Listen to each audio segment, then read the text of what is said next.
예, 금요일 묵상의 시간입니다. 전쟁은 예수님이 다시 오시는 그날까지 멈추지 않을 것이다. 전쟁은 예수님이 다시 오시는 그날까지 멈추지 않을 것이다. 자, 이런 제목으로 또 이번 주간 마지막 묵상 함께 나누겠습니다. 자, 오늘은 이제 스가랴서의 마지막 부분인 9장에서 14장의 부분을 묵상을 합니다.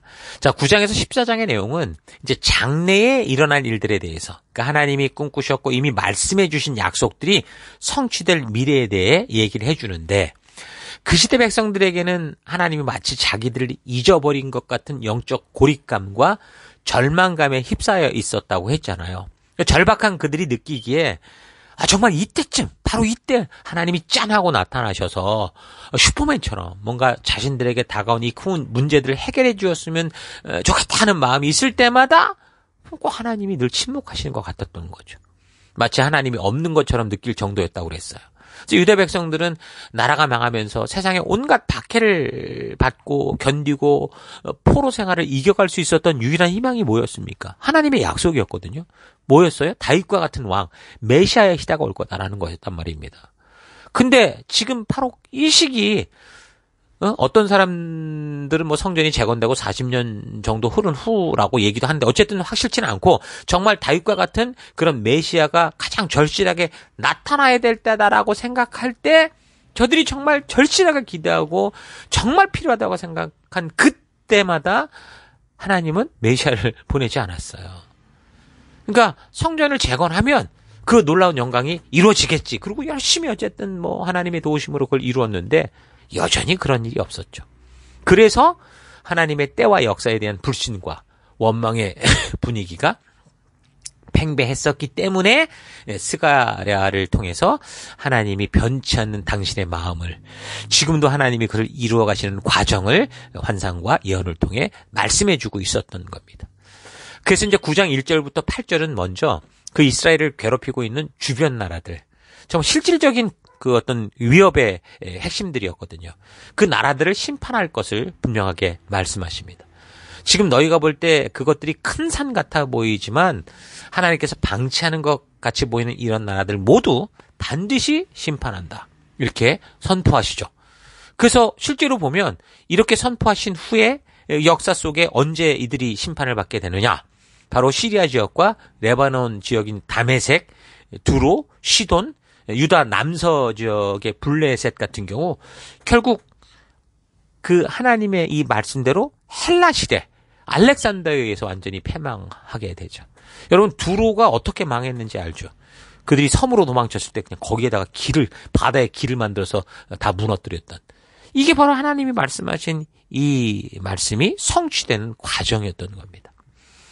자, 그리고 계속해서 9장 9절에서 11장까지는 이들의 고생에 대한 2배의 보상을 하시겠다 말씀하시는데, 9장부터 나오는 하나님이 하신 일들은 미래에 벌어질 일들이란 말이에요. 그렇기 때문에 그 백성들이 아무리 들어도 정확히 그게 뭔지 감을 잡을 수 없었던 거죠. 하지만 그래도 하나님은 분명하게 선포하십니다. 심지어 너희를 인도할 왕이 오시는데 그분이 오셔서 겸손히 순나귀의 새끼를 타고 갈 거다.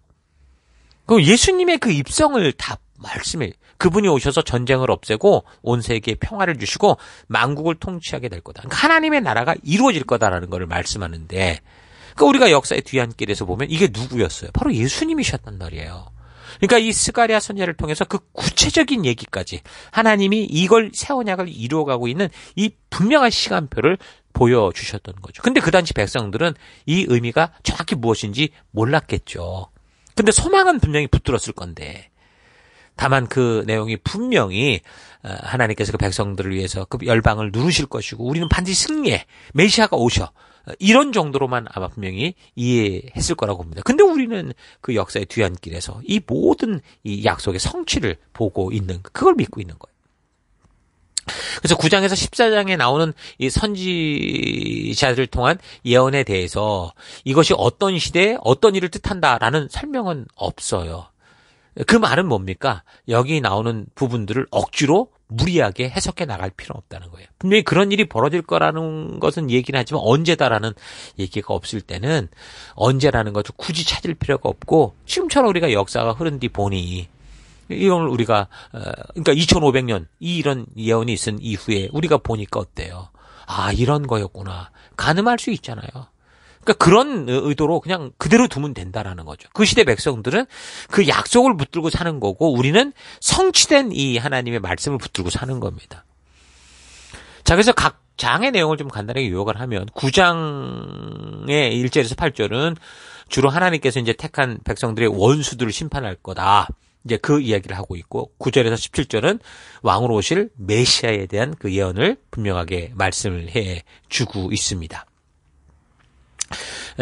근데 어쨌든 이 예언자 메시아에 대한 얘기가 뭐 어떤 사람들은 뭐 헬라의 그 같은 나라의 줄기로 나오는 그 나중에 셀리쿠스 왕국의 안티오쿠스 에피파네스에게 반기를 들고 있었던 그 마카비 같은 사람을 상징한다 그렇게 얘기를 하는데 그렇게 보기에는 좀 아니죠. 마태복음 21장 5절에 고백하듯이 예수님이 나귀를 타고 들어오는 그런 내용들을 보거나 할 때 이건 분명히 예수님을 통한 메시아의 오심과 성취를 얘기하는 그런 내용이 바로 9장 9절에서 17절의 내용이다.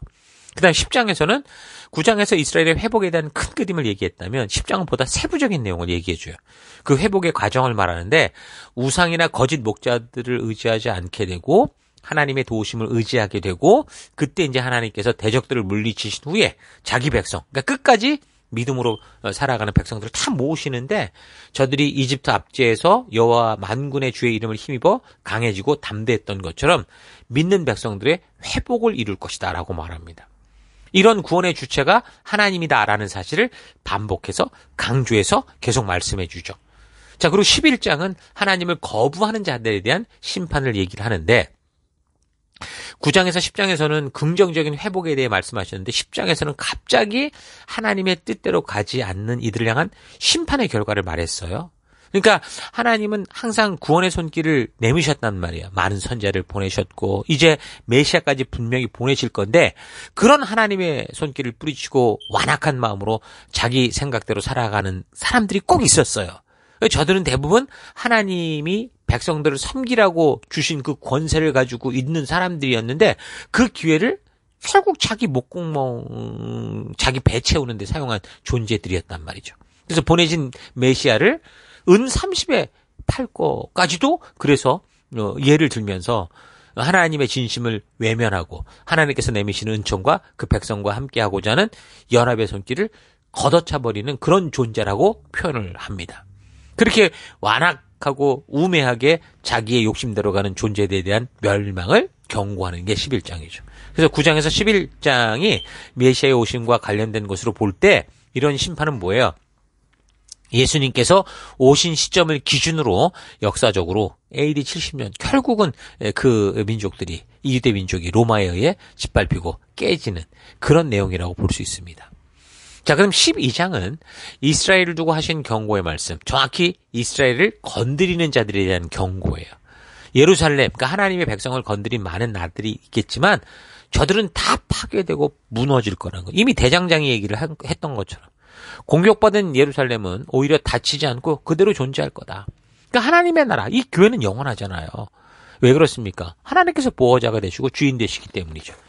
그때 하나님께 대항하고 욕심을 부리던 사람들, 불순종하던 유대인들을 비롯한 온 열강들 결국은 하나님의 이 놀라운 이 살아계심을 알게 돼서 이제 기쁜 회개의 눈물을 흘리며 통곡할 것을 말씀하죠. 언젠가 분명하게 하나님의 진심이 온 세계 열방 가운데 환히 드러날 것을 말씀하는 거라고 볼 수 있습니다. 자, 그리고 13장은 12장의 연속적인 내용으로 보이는데 하나님의 진심을 그 아는 날이 오면 더 이상 거짓 예언, 하나님의 말씀을 과장되게 왜곡하고 뭐 긍정의 힘이나 외치던 그런 모든 감언 이설의 말씀들은 더 이상 사람을 속이지 못하고 거짓되는 것이 끊어질 거다라고 말합니다.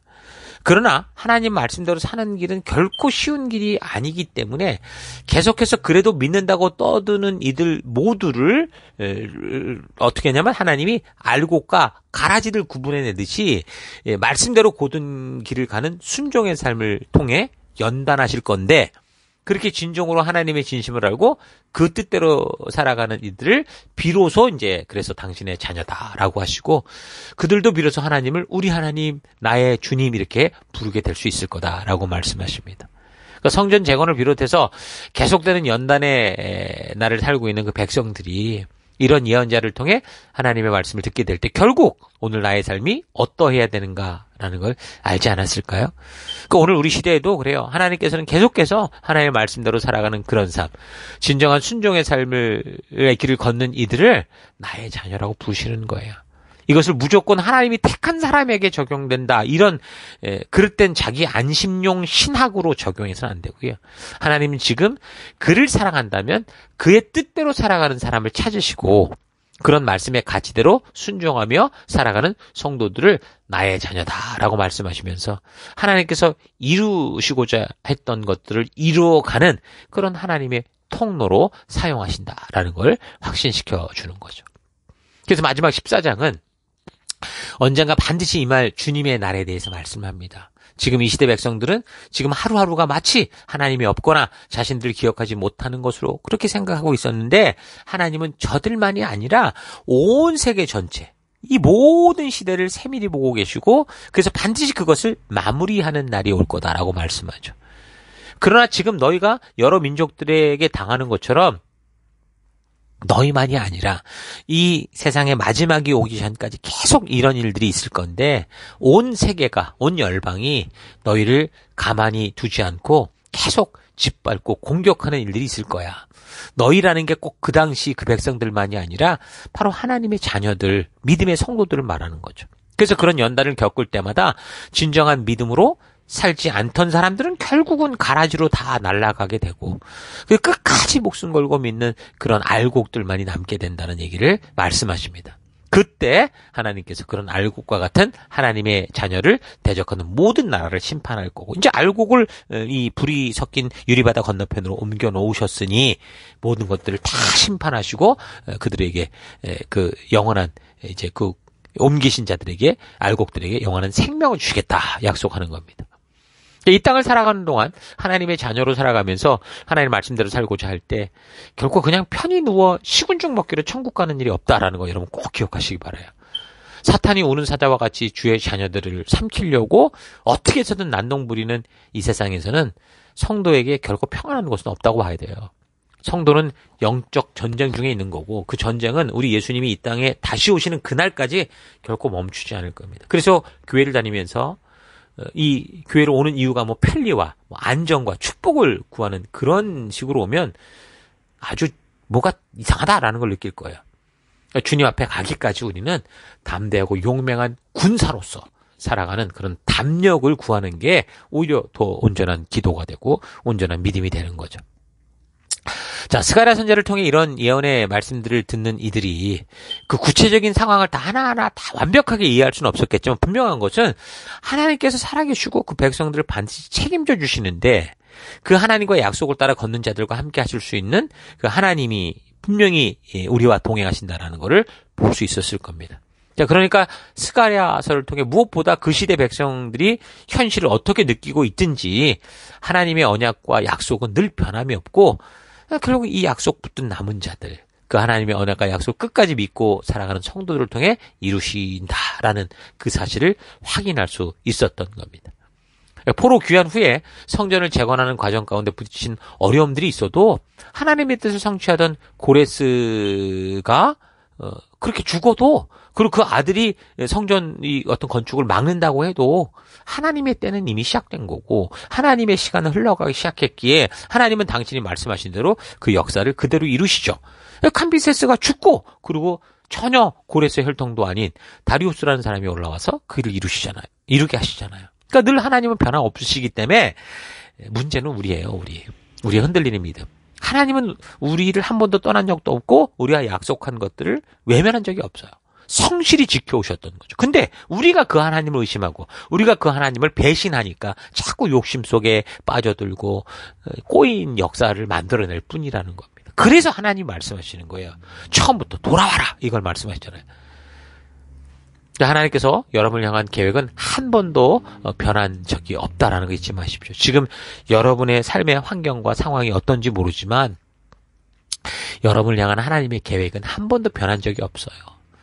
그래서 여러분을 의의 길로, 생명의 길로, 축복의 길로 인도하시기 위해 하나님 성실하게 우리와 동행, 우리 앞서 달려가신다라는 거 잊지 마시고 이 스가랴서를 묵상해 오면서 그런 하나님의 진정한 의도를 깊이 있게 만날 수 있기를 바랍니다.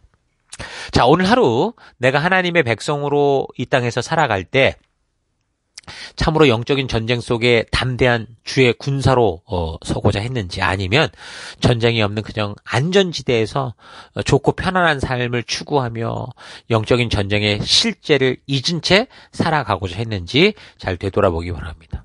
온 나라가 전쟁에 휘말려 죽고 살고 하고 있는데 나만 편안히 제3국으로 도망쳐서 아무런 일 없는 것처럼 살고자 하는 사람들을 배신자라고 하죠.